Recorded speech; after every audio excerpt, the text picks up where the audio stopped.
Krishna. Here we are at the Atma Paradigm. This is a continuation of part 2, which is looking at matter and reality, and particularly studying the nature of the interaction of consciousness with the physical world. Today is session number 4 in this part, and it's called Introducing Your Mind. We'll be looking at the subcategories of the cognitive functions that we've talked about, and describing mind, intelligence, and persona.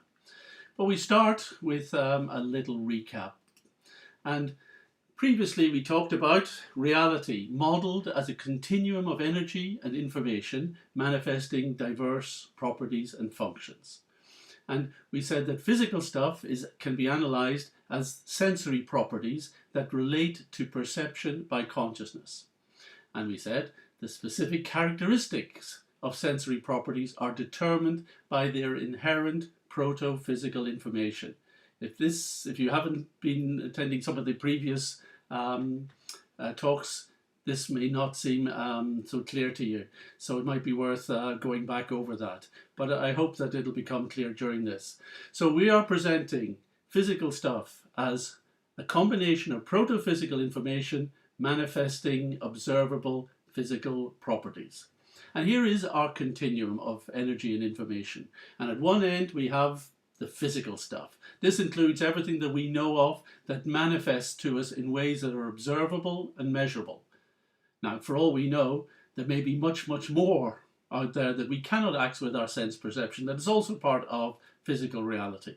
But in terms of what we do know, it all fits within this. And what we're suggesting is that this physical stuff is a field in which information and properties are interlinked as one field of reality. So we have subtle stuff. This is the subtle sensory qualities that underpin the physically observable properties of an object. And we call that proto-physical information. Now, the properties of an object are a manifestation of its inherent information, the information that is part within that object, which specifies the nature and the particular qualities that we can observe. So the information within this proto-physical field manifests what we call the hard stuff. Matter has physically observable properties. This is properties you can see, touch, smell with your senses. So the information within physical stuff simultaneously exists as inherent within the observable properties, i.e. it is at one with the properties that are manifest. But it is also independently available as proto-physical data, i.e. not manifest, i.e. in a format that has not yet manifested observable characteristics. And just to give an example of this is like the data in your computer ready to print out a document. So in your computer, there's a batch of data bits stored electronically. Now that data has no form or observable qualities. However, when you send that data as output for printing, it becomes manifest in a form, colors, words, pictures that are observable. So in your printed document, the digital data is inherent within it. So you could now say the digital data is fully one with the physical document. And you could term this a yoga, a type of union or conjunction. So this defined our 3 fields of reality. This is where we got to last week. We have the field of consciousness, which is represented by individual consciousness here of the Atma. The cognitive field of psychological functions, cognitive functions, and the physical field of proto-physical information manifesting observable physical properties. Now, we're not saying there may not be other fields, but we know we need these 3 in order to account for the physical world, the non-neural, non-physical mind, and the non-neural, non-physical, non-mental consciousness. So we have these 3 elements which are distinct in their functions, and we need each of them in order to explain the nature of our experience as part of this world. Now, that gave us this idea that we've got these 3 fields, and now we're able to analyze the interaction of consciousness with physical stuff as a flow of information from one end, i.e. the right-hand side of the physical stuff, right, and of that end of our continuum, to the other, to the consciousness bit. And that's our subject for today. So we're going to start off where we left last week. And we had discussed the information present in the proto-physical field. Now we're going to look at that, how that, first of all, goes through the interface of the mind. And there's three stages to this, really. First is reading the information contained within physical matter. How is that information contained within physical matter read and encoded as mental information within the mind? That's our first question. Next, we look at the sort of processing of that information that takes place within the mind. And the third is we have to consider that it is the conscious entity, the Atma, that you and me, who can access and experience that mental information. So how does that happen in the way that we experience it? We go back to the beginning of our journey.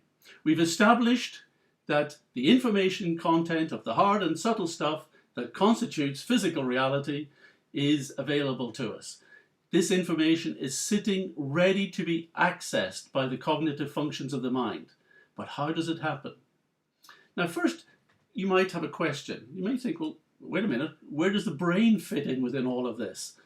Doesn't seem to get a mention, and surely that's a kind of crucial organ and feature of this whole process of cognition. Well, we will bring in the brain, but we treat the brain, the body, the senses like all other physical things. The brain's a physical object, and like everything else, it is known by its properties and functions. It receives information of the outside world via the senses. This is processed in the form of chemical and electrical activity in the brain, and neurons are real physical objects. Neural, chemical and electrical activity are real physical events. So we can look at the brain and its neural activity as manifestations of specific physical properties produced from inherent, subtle, proto-physical information. There is no reason to treat the brain, the body, the senses as being distinct in terms of all the rest of physicality. They are all manifestations of information manifesting properties. So let's introduce you to the mind.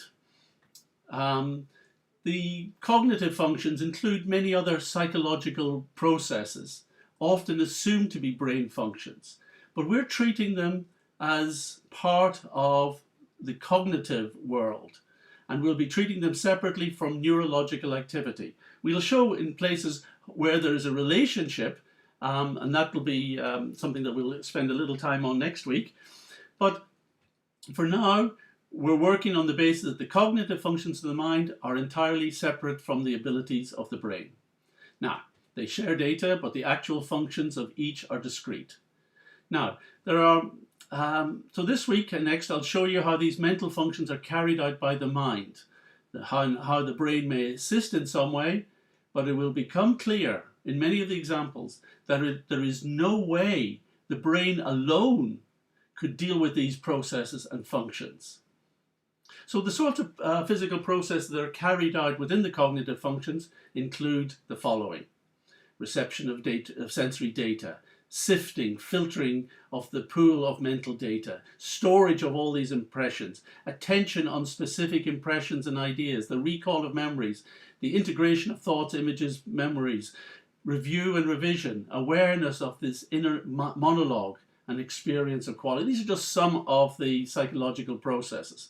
But first we have to focus on one particular one, the reception of sensory data, because that's the big question that we have to address.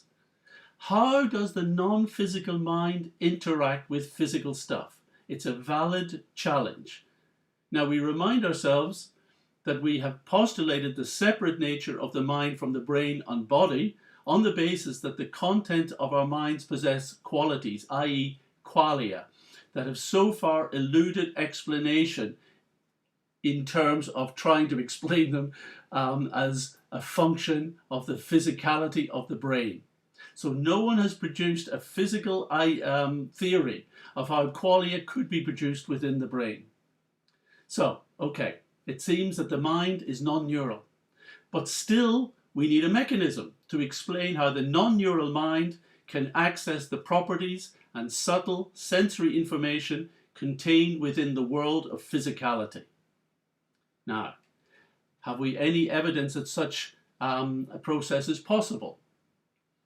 You know, and if we do that, we're going to not only show how it works, but also show how the non-neural mind can access information about the world, but without reference to information obtained by our senses or already existing within our brains. Otherwise, it would be easy to challenge us that, well, the brain is just doing it all. So we have to find a system that shows the mind can access information about the world, but in a way that bypasses the brain. Now that may seem a big ask, but and there may be kind of number of examples that could be used on this. But the one example that I want to focus on is remote viewing, or sometimes called remote perception. Now, remote viewing is defined as the ability to perceive information about objects and events that are remote in time and space. And there are lots of different systems in order to do that. But in order to address the specific question that we have set ourselves, I want to look at the system devised by the Stanford Research Institute for the CIA. And I use this system for several reasons. One is this system was devised to exploit the very thing we want to know about, how the mind can access physical information about an object, a place or event that is previously unknown to the subject without using the abilities of the senses and brain to acquire knowledge. So it was specifically designed for this purpose. And it's a system that was designed to do it in such a way that the information that the mind is receiving about the world can be verified as veridical and accurate. And the third reason I'm focusing on it is that I've taken personal training in this system, and I've run courses and trial experiments to develop a methodology for clinical testing and research. So I feel I am reasonably well versed in this particular system. But let me give you a little history. In the early 1970s, Harold Puthoff, you see him, he's in the left picture, was working at Stanford Research Institute.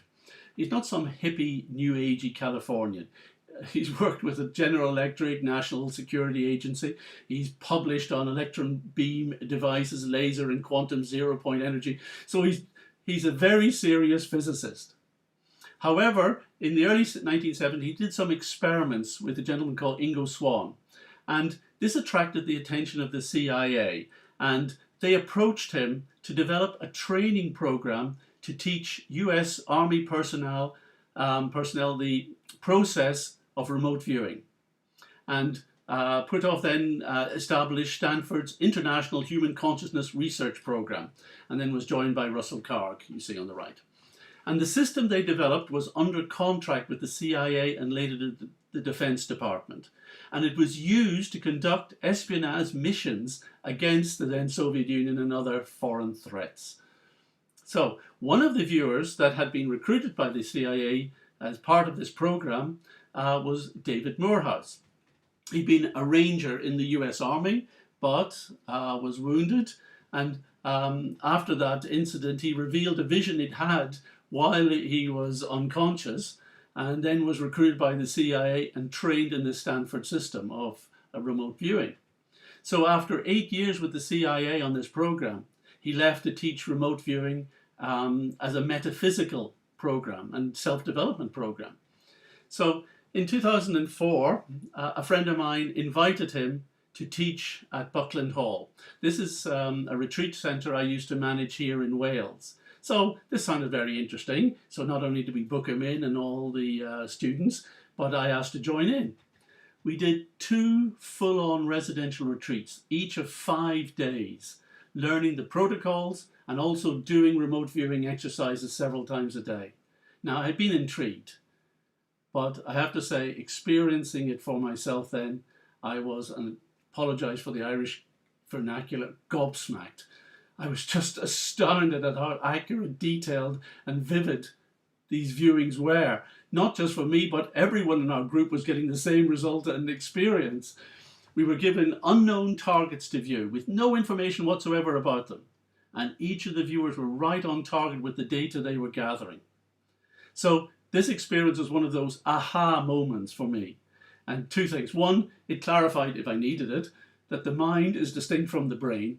And also, it provided evidence and a kind of insight in how the mind actually interacts with and gathers information about the physical world. And it was actually this experience that kind of set me on this path and gave birth to this approach we call now the Atma Paradigm.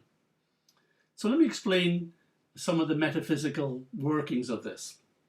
The metaphysical principle behind remote viewing is essentially the same as we have established. There's certain difference in terminology and maybe nuances of meanings given to different concepts, but it's essentially the same. The idea that information that defines the properties of every object, place, or event is present in a subtle state of reality as data in an information field. Now, what is an information field? We mentioned it a little bit last week. Different folk involved in this type of research use different terminology. It's sometimes called a memory field, or a morphic resonance field, or an information matrix. Now, my experience of the remote viewing process, along with obviously my study of Vedic concepts, suggests to me that this information field is the information of the tanmatras, present as subtle sound within the primary element Akash, sometimes referred to as ethereal space. So what I experienced, what I learned, seemed entirely consistent with my reading of Vedic kind of metaphysics. So the idea is that all information about everything that has ever existed or ever happened, here or anywhere in the universe, is contained in this information field. It is therefore possible for the mind to directly access the information field and thus gather extensive information about anything in the physical world, past or present. So we're not just talking about the mind accessing something in the brain or something that our body may have experienced. Actually, this system is geared for the mind to be able to access any information about anything that exists in this universe. Now, that sounds a tall order. Let me explain some different analogies that could be given. Here's one that we were introduced to. Think of the event of a stone dropping into a pond. Plop. It produces a set of ripples. So the ripples on the pond contain information about the event. Now, if you were really good at reading ripples, you could tell an awful lot about the event, just from the shape and the distribution of the ripples. You might be able to figure out all sorts of things about the object and the actual event of the stone hitting the water, because you'd be able to kind of tell something about the stone's shape, its dimensions, its motion, its velocity, its direction. All of this is encoded within the ripples of the pond. So the object of the stone and the event of it hitting the water have become a wave form, energy, which contains information. And there it is in our little picture, spreading out. Now, imagine those ripples spreading out over the whole pond without lessening in energy. Now that means that anywhere in the pond, you have access to that waveform. You don't have to be where the stone hits the water. So there's a kind of holographic effect here. Every bit of the pond contains all the information of the original event. You don't have to go somewhere to get it. And that is how people describe the ability of the mind through remote viewing to be able to access information in the information field, the Akash. Now, imagine that the pond and its ripples are frozen with the waveform intact. Now the information of that event has been captured and it's preserved for all time. So there's no longer an issue of having to be there at the same time. You can access information from the past as well as the present. Now this is a simple analogy that just helps us conceive of something that is kind of seems so far beyond our everyday kind of way of experiencing the world. And here's how the remote viewing process actually works. So you've got this idea that all physical events and objects have an imprint of data within the information field. So the question is, how do you get the mind to access and gather the data that you're particularly interested in? And of course, with the CIA, they established targets, i.e. things that they really wanted to know about for the benefit of defense or whatever nefarious purposes they had in mind. So another way to think of the Akash, or the information field, is as the cosmic internet. Everything is out there. Everything's posted on it. Everything that's happened, recorded and uploaded, it's all there. All, both the good stuff and the bad. And all you need is a URL, a website address, so that you can immediately access that data. And this is the same principle that's there in the Stanford system of coordinate remote viewing. The idea is we just need to give the mind the Akashic coordinate, and the mind starts downloading the data from that particular point. Now, here's the system we used as the methodology that we were taught, and which we have adapted to test the effectiveness in kind of trials. So we have a group of viewers, just ordinary people. These are not people with special talents. And we get them to relax through yogic breathing. And as this happens, the brain state changes from beta, which is more active, to alpha, which is a more gentle type of brainwave. And the yoga system explains that pranayama breathing moderates the flow of the pranas, which connect the senses to the mind. And therefore, by pranayama, you're reducing the impact of sense stimulus on the mind. That's why pranayama precedes pratyahara. So you're relaxed through this system. You're still wide awake. The senses are working, but the mind seems less disturbed or even less interested in what's going on and what the senses want to tell you about. So you're in a kind of semi-meditative state, ready to go to the next stage. Now, what the organizers do is they prepare a target or maybe a batch of targets. And these targets may be a place or event somewhere in the world. For remote viewing, you want something that's significant. You know, there's been some tests that try to put a picture of a square or a star in an envelope and say, remote view that. That's not how it's going to work. The mind needs something that, this is a subtle process. It needs something significant to connect with. So we tend to use targets that are significant, but not common or obvious. You want something, ideally something that is a kind of high energy type of target, but at the same time, not something that people will guess or speculate about. So we assign, the organizer assigns a number, a coordinate to each target. Now, the only relationship that number has with the target is in the mind and intention of the person who assigns it. It is not a geographic thing. It is not representing in any other way. It is a randomly produced number which the person says, I'm taking this number and it will represent this target. That's all. Now, you can get another experimenter who has no idea of the target, no idea of why that number was assigned to it, but that person then takes that coordinate number and speaks it once to these viewers who are in the meditative state. That's all. We just give them that number once. Immediately, their minds start to access information on that target. There's nothing more to it. That's it. In terms of the metaphysics, that's it. I assign a number to a target, I tell you the number, and your mind immediately connects to that target and gathers information about it. Now, here's an image from a CIA document from 1988.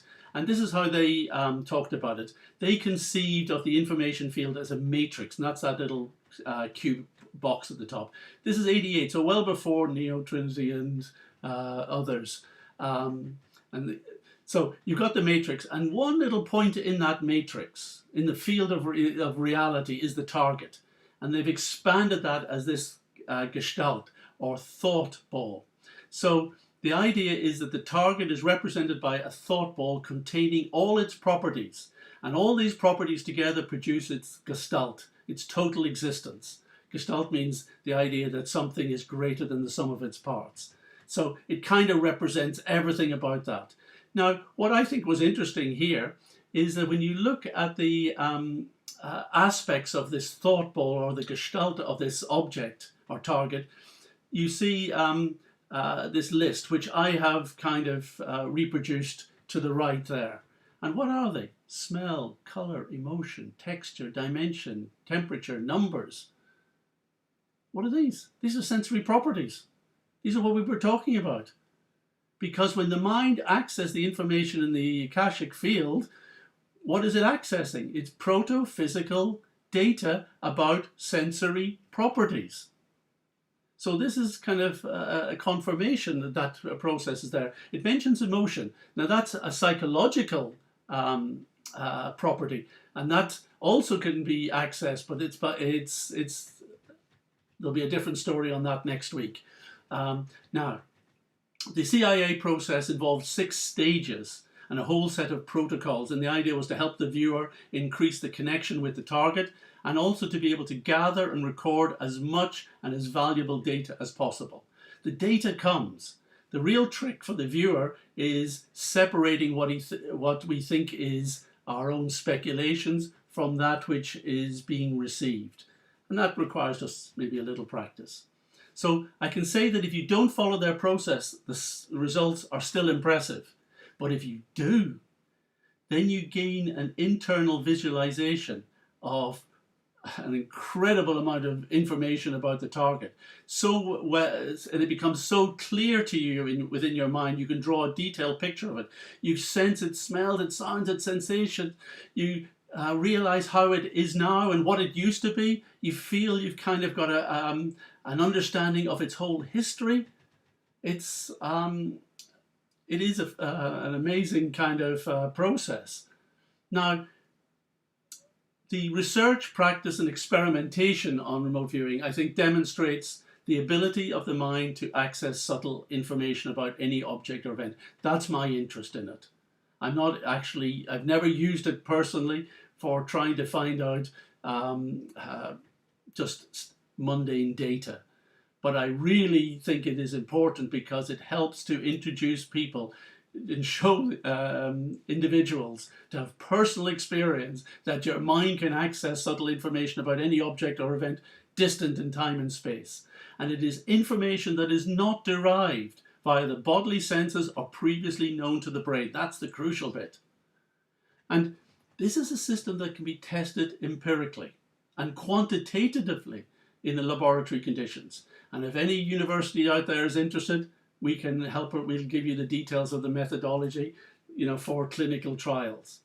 And interestingly, Srila Prabhupada mentions in the purport to the Bhagavatam that this description of the ethereal element, Akash, gives the potential for great scientific research work.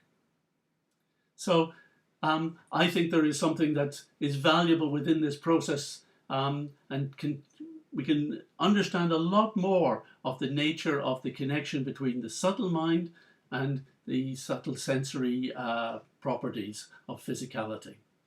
So the understanding of this, though, is it does not contravene the laws of physics. Now, it certainly challenges the physicalist concept of the brain being the process which gains information about the world, and only the brain. But it doesn't contravene any law of physics. And it doesn't change what the brain actually does. It actually helps us to understand the brain as an organ. In fact, you can have a better mechanistic understanding of the brain through when you understand what it is and what it is capable of. And remote viewing is consistent with the physical realm as information and properties. And it's consistent with the non-neural nature of the mind and its content. And consistent with the proposition that the non-neural mind has the ability to read subtle information that represents the physical world. Now, it impresses me that so many of the researchers and viewers, Puthoff, Moorhouse and others, remain dedicated to the system of remote viewing and its possibilities. And they do so not just for gaining material knowledge, but because they feel that it reveals a metaphysical truth, that our minds and consciousness are non-neural functions. And that's a big realization for many people, and one that might inspire them on a quest for further knowledge. Now, so even though it might inspire them for further knowledge, maybe even on a spiritual path, it has to be clear. Remote viewing on its own is not a spiritual or transcendent process. It's simply part of how the material mind accesses data about the physical world. It's a material process. Neither is it a special psychic ability. Anyone can do it. And in fact, I suggest that you are using this system at every moment of your waking life. Therefore, I don't think you should even call it paranormal. It really is very, very normal. It's part of your everyday sensory perception. So let me explain that point. Now, in order to do that, I'm going to go back to an image provided by Francis Crick and Christoph Koch. We used it in one of our earlier talks, I think it was 1.4, to analyze the hard problem and the issue of qualia. Now, just to keep the diagram consistent, I didn't like the picture. I want to use a nice color image of our dog here. Now, in Christoph Koch and Francis Crick's diagram, there are three elements that are involved in a moment of perception. There's the actuality of the external scene and event with its various objects, in this case the dog. There's the actuality of the senses, which in this case is the eyes gazing out on that scene from a particular vantage point. So that's an actuality of the event, the relationship of the person with their senses, the eyes looking and where they're located, in relationship to the scene, looking out on it. That is its own actuality. And there is the actuality of the brain activity processing the neural data. Now, of course, Koch and Crick suggested that the neural activity alone can give rise to the experience of the image that we see on the left. But there are problems as we analyze, and it's worth reminding ourselves that this simplistic idea that the brain, picks up visual data from the eyes and turns it into electricity and produces an image. It's simplistic and cannot be substantiated. So the first problem is qualitative, that we experience imagery not with the qualities of data in electricity, but with the qualities of form and colors and motion. These are qualia. So from the point of view of problem A, you should not be seeing any image. The brain has no system for generating image from electrical data. And as I say, refer to 1.3 on qualia for more on that. Hence, we postulate that the image exists within a non-neural mind, not the brain. Now, as for problem B, the brain cannot account for the detail of the image that we experience. Hence, rather than, and of course, this sort of image, we should be seeing this. So technically, the brain can't produce any image, but it doesn't even have the amount of data in order that would be required to produce a clear and detailed data. We worked out it was about 20 pixels worth of data that the brain has gathered from the scene through the eyes and processed in the brain. 20 pixels. That's not going to show you the detail and clarity that you experience the world in. So this is the quantitative problem of visual sparseness, and we discussed that in talk 1.4. Now, both of these problems are currently intractable. There is no viable explanation to account for this in neuroscience terms. So my point is that the standard narrative of perception as entirely a neural function of the brain does not yet explain conscious perception. That's why we're obliged to expand our thinking and postulate that there needs to be two things, right? We need a non-neural mind capable of supporting qualia-based imagery and information, and we've now given ourselves an additional challenge. It needs to have its own image-enhancing system. Now, before I describe how this is possible within the Atma paradigm, please be reminded that at present there's no alternative accepted theory that can handle that challenge we've just presented to ourselves. So, although the following description might seem a little complex, it is consistent with all the principles that we've established so far, so bear with it. Now, how the mind constructs perception. Okay, we have these three aspects of actuality. The external scene, the event of looking at that scene, and the brain activity. Okay? Now, these are actual physical stuff. So, they belong as part of the physical properties of the physical realm. You know, we understand each of them actually in terms of their properties and their functions. Okay? So, these three aspects of the event exist as physical properties within the external world. And if they exist as physical properties in the external world, they are also manifestations of proto-physical information that defines those properties. So therefore, each of these three aspects exists as proto-physical information within the information field, the Akash. So there is data on each that will tell us everything about the dog and where it is in that scenery. Everything that we need to know about the person and their eyes and their ability to see and gaze out at that scene. That is there in proto-physical information. And all the brain activity, everything that the brain has been able to do with that information is also part of the actuality and part of the information that is stored. Now, from the evidence we just kind of looked at, how the mind gathers proto-physical information, it's reasonable to propose that the mind can access this proto-physical data, this subtle sensory data of all three aspects of the event. The physicality of the dog, the specific event of the eyes and the gazing, and whatever information the brain has got. So the mind in our model is not relying solely on trying to interpret brain data. Brain data which is in the wrong format and also just not of the right quantity that is needed. So in our model, the mind can enhance that sparse data with additional information, sensory information about the dog directly from the Akash. So we can use the imagery, it can use the information of that scene. It can access that with the mind. It doesn't require to have done so through the senses. It can access that information directly. But it also accesses the event of the seeing, the gaze. And it also accesses the event of the brain activity. And it brings those together. And so it provides an image that is consistent with each of these aspects.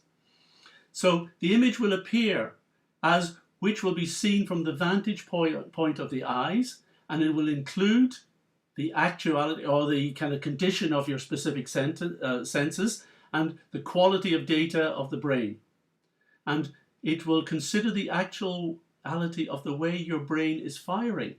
Maybe there's some impairment within the brain, say after imbibing alcohol. That will affect. The scene doesn't change, the gaze doesn't change perhaps, but the way the brain is processing the information may change. That has to be taken into account. So it is possible for us to experience a highly detailed image of the dog, but one that is consistent with all features of the event and our ability to perceive it. So this is it. In effect, what we've got is the image, a full image that as we experience it, and we know we experience it like this, and it is possible through this mechanism. So in effect, what has occurred is can be described in a slightly different way, but it actually is one and the same.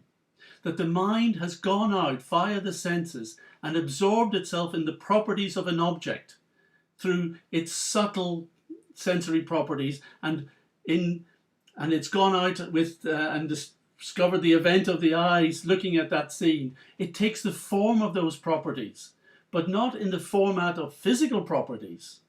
It's now the same information, but it is now a mentally based image. The mind has created its own mentally based image based on the subtle information it has gathered.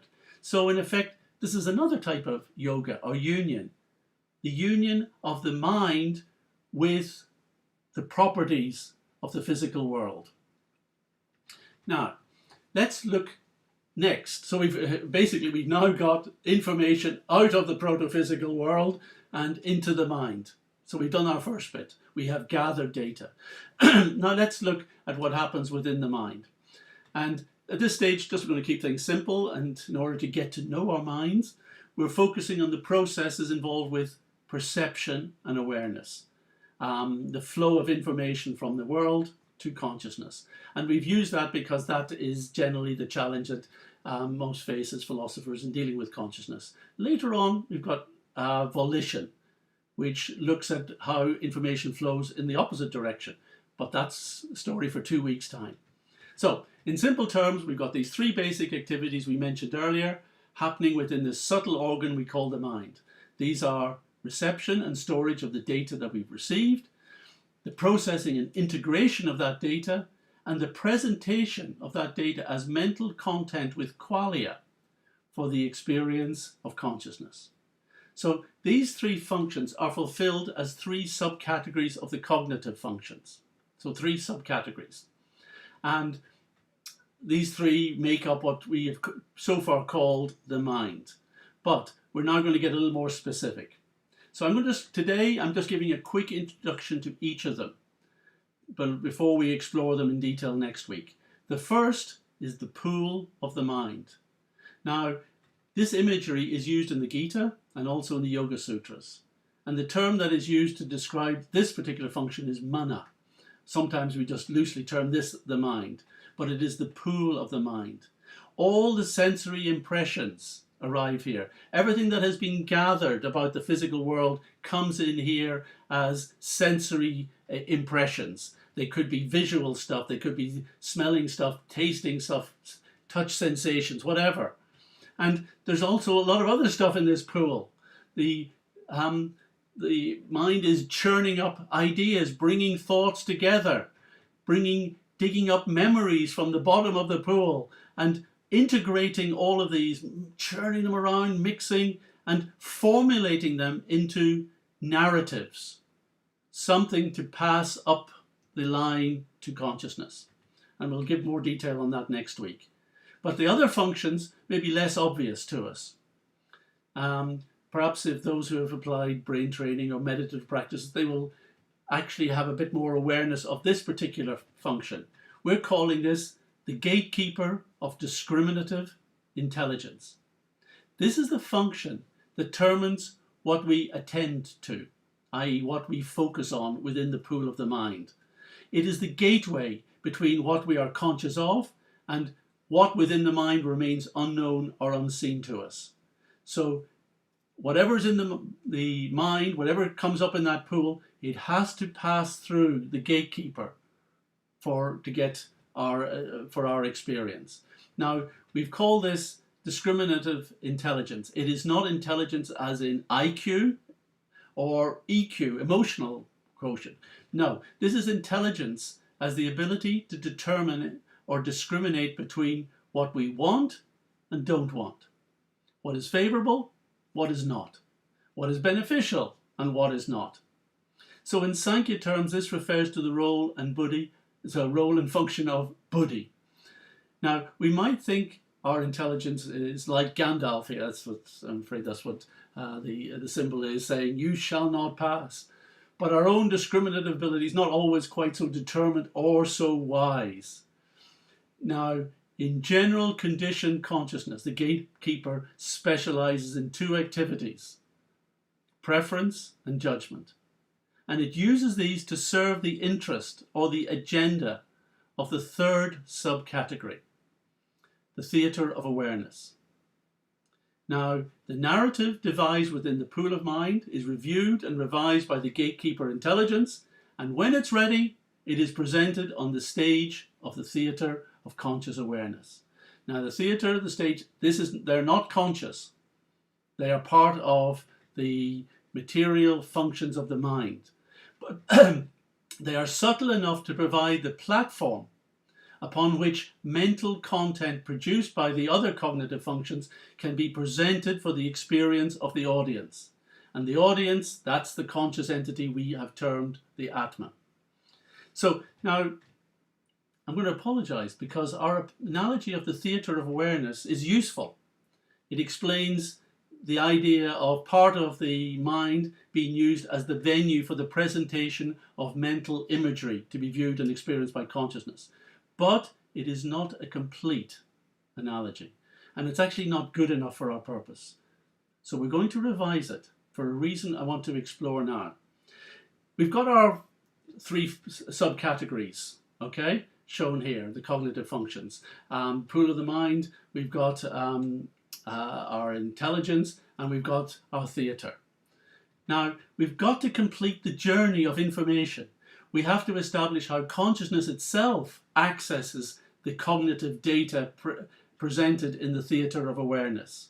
We've got to make that link between the Atma and the mind, in simple terms. Now, to explore this question of the link of consciousness with the subtle form of material stuff, we're going to consider consciousness in terms of the individual conscious entity, the Atma, because that's really who we are and what we're trying to explain for ourselves. So although we may have discussed this model with reference to more general, universal functions, for this particular connection, we're going to analyze it in terms of how each of us as an individual conscious entity, we call the Atma, experiences psychological stuff.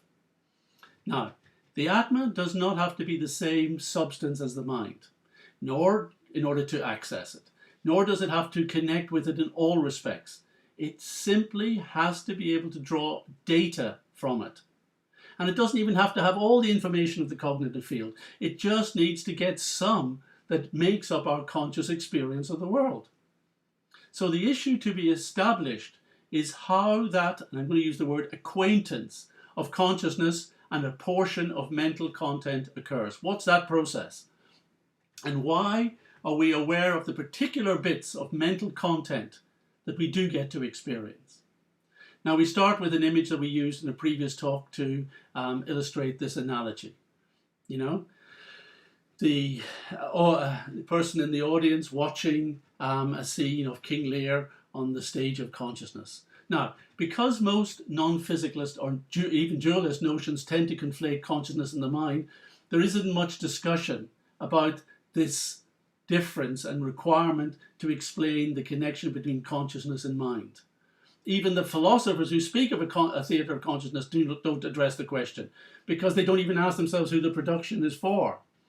But our model has clarified the need to distinguish not only between mind and physicality, but also between that which is the actual conscious entity, the Atma, and that which consciousness observes as mental content. So we have to make the distinction and the connection between the Atma and the mind.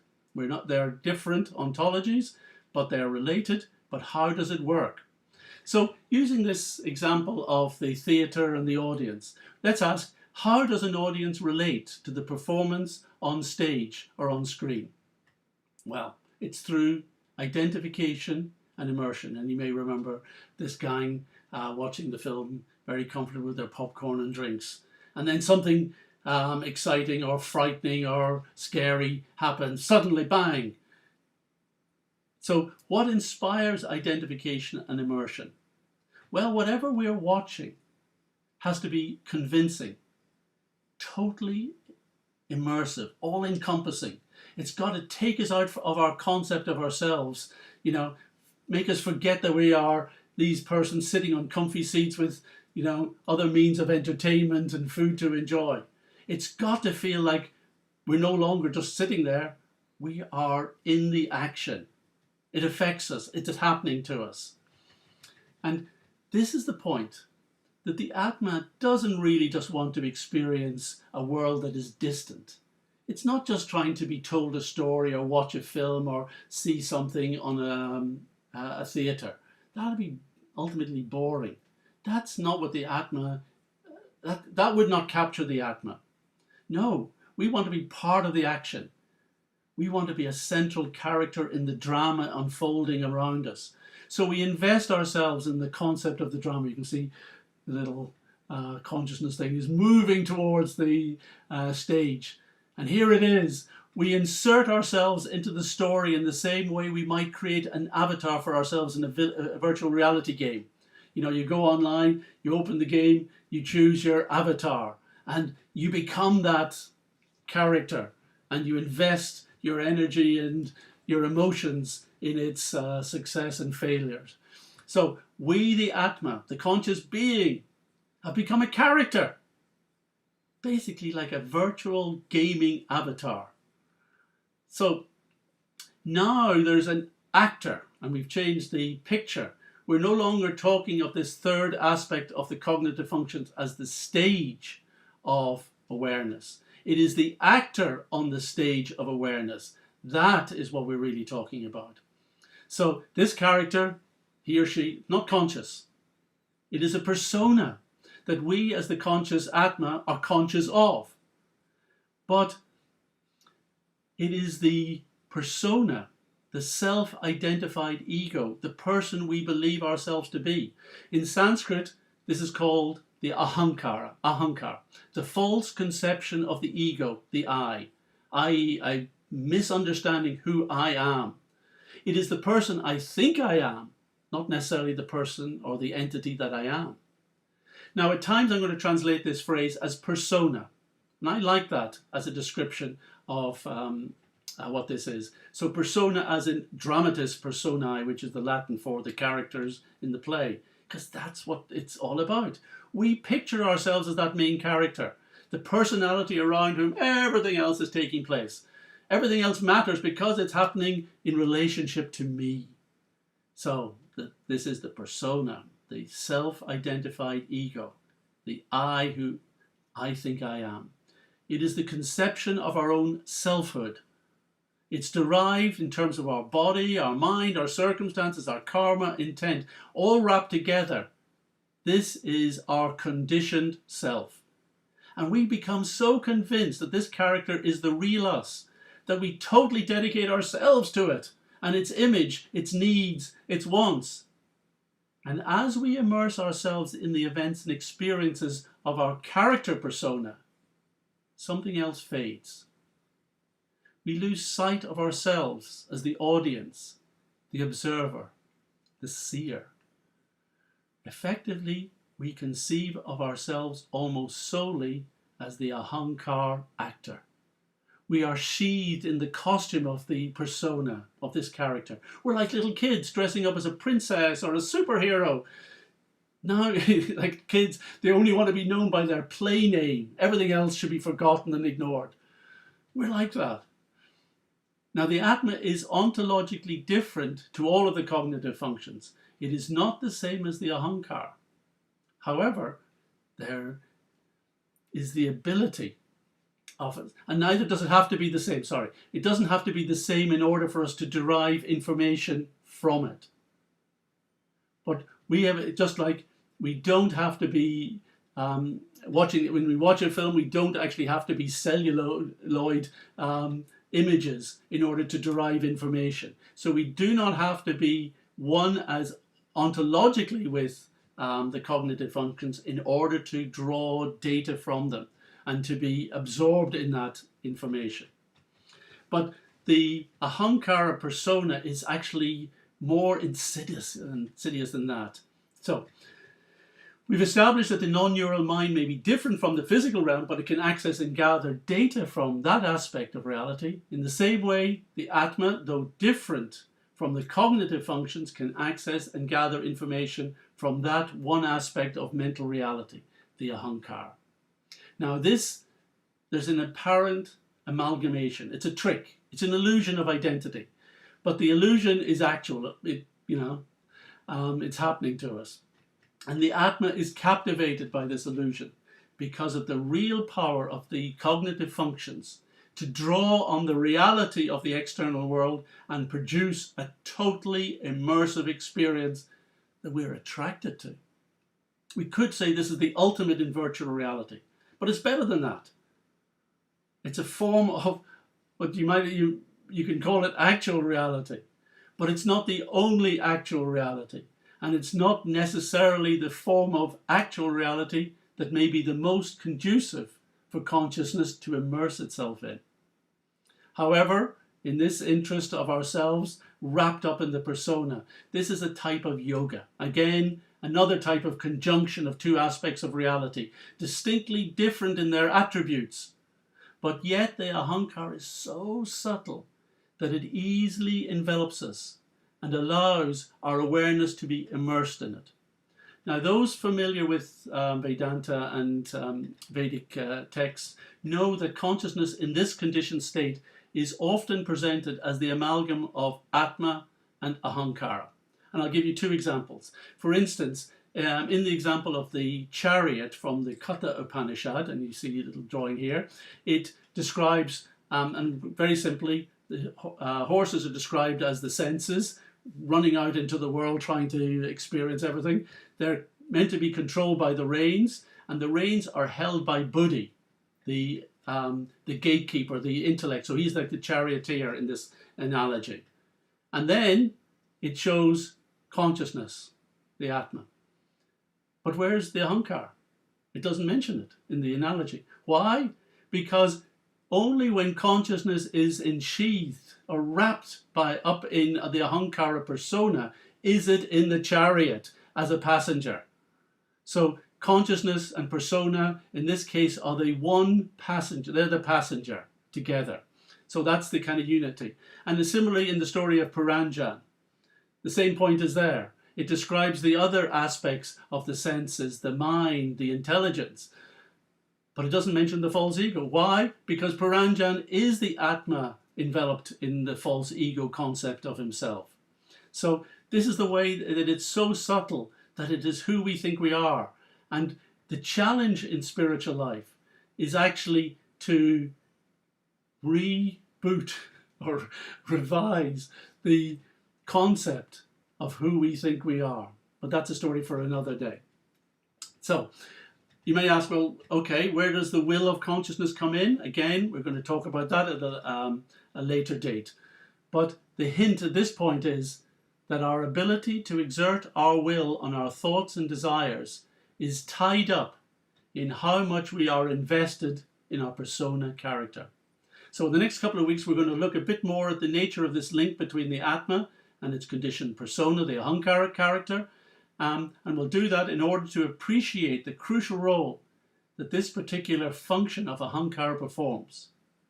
And now for a summary of the week, but please use this as an opportunity if you haven't already entered some questions, and we'll be taking those in a moment. So just as a little wrap up of this week, we have our continuum of fields and subfields.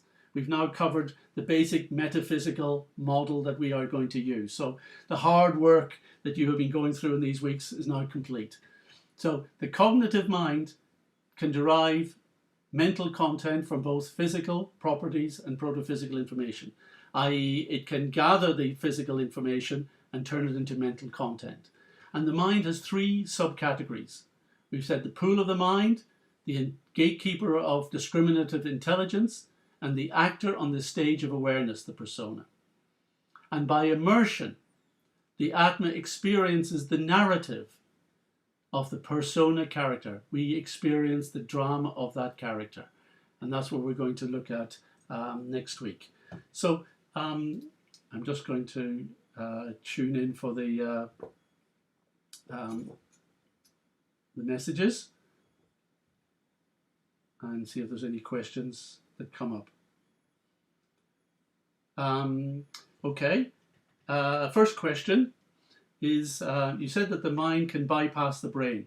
So does that mean the mind does not rely on the brain at all? If so, what is the purpose of the brain? No, what I tried to explain is that it is possible for the mind to access information without using information that has been gathered by the senses and processed by the brain directly. Now, even in the process of remote viewing, there's an aspect, you cannot separate the psychology of the mind and its effect on the brain.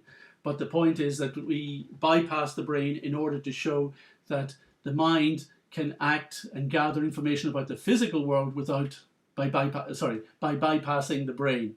And that was important to show that when it uses the brain, it's able to get even more detailed information and specific about what you are experiencing within your body. With remote viewing, you get to experience stuff that you have never had any contact with. It could be another side of the world. It could be an event that was in the past. You have no direct sensory experience of that, right? So that's useful just to show us the power of the mind to access information. However, what we're interested in is when I'm experiencing within my body using my senses. In that case, the mind is using the combination of the scene, the event of my senses connecting with that scene, and the data that is present within the brain. It uses a kind of an amalgamation of that in order to present to us a concept of our experience which is entirely consistent with the persona concept that I am this physical body. I have these senses gather information about the world, and that is how I interact. So the way that the false ego and persona and the rest of the cognitive functions are processing the data that's coming into our senses and brain, etc., is consistent with the image that we have of ourselves as being encased in, and actually not just being encased, but actually being the physical body that we think we are. Another question, do I think the ability of the mind to access information from the Akash is variegated amongst people? Is there a way to measure this ability, and would practicing remote viewing or anything else improve this ability? Good questions. Sorry, going back to the there. There is a little variation, but I stress that it is not a special prerogative of those people who think themselves psychic. No. Any one of you can do it. There may be slight variations in your ability to do it, but that's not really to do with the ability of the mind to access the information. It's more to do with those who have trouble doing remote viewing, in my experience, are those who just can't let their mind relax enough to let the information flow into them, to just receive it. They're always judging every thought, everything that comes into the mind, and therefore they're rejecting it, speculating on it. That's where the difficulty in being a good remote viewer is all about. Everyone accesses the data. That will happen, guaranteed. But the ability to be a good viewer and actually record the data from the target, that does require just a little practice. And yes, you can become better at that the more often you do it. Is it possible for the Atma to completely withdraw from the mind and experience itself separate to the mind and its interaction with the physical world? Well, of course, stated like that, that is part of the aspiration of the yogi, and the ability to do that is described in the Yoga Sutras. I'm going to talk a little bit about that much further down the line, so I rather than get into it in more detail now. At the moment, we're just trying to understand how consciousness can be independently existent of the physicality of the world and even of the psychology of the mind, that there are these three functions, and we need all three in order to explain how we experience stuff. But now what we have shown is that although they are three distinct functions, they have a relationship, and there is a process by which information can, embedded within the physical world, flows all the way through to the experience of consciousness. And that has been our prime discussion today. I'm just going to now invite you for next week, 2.5, and we're going to look at how the mind works. We're going to look at examples of how this goes, and we're going to look at certain applications. So please, if this has been of interest to you, I think next week, now that you're tuned into the basic understanding of how these subcategories work, I think you'll find next week fascinating. So join me Thursday, the 16th of July, at 6 o'clock for those of you in the UK, and I know there's many others around the world. Or if you miss this or any of the other talks, they are available on our YouTube channel. Just go to YouTube, type in the Atma Paradigm, and it should come up. Again, thank you all very much. Look forward to being with you again next week.